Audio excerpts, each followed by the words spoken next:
ఎంతమందే పిల్లలు? ఎంతమంది పిల్లలు ఎక్కడిదే? అసలు నాకు ఇంకా పెళ్ళే కాలేదు. నీకు తెలుసు కదా మా అమ్మ నాన్న సంగతి. నేను చదువుకునేదాకా చదవాలని అట్లే ముడిపడ్డారు. ఆ చేసే టైంకు జాతకాలు కలుతలేవని అట్లా ఆపిల్లు. ఇప్పుడు చేసుకుందాం తీయని చూస్తే పిల్లగాడే దొరుకుతలేడు. అది విషయమే. కాలం గడుతుంది.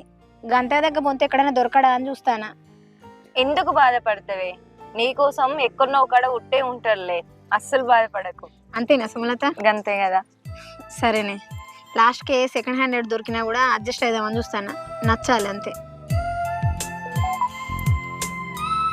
సరేనే, మా ఆయన డ్యూటీకి పోయే టైం అయింది, వంట చేయాలి.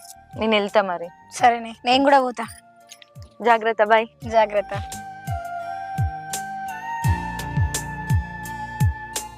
సుమా, నువ్వు కూడా ఎవరైనా అబ్బాయి ఉంటే చూడవే.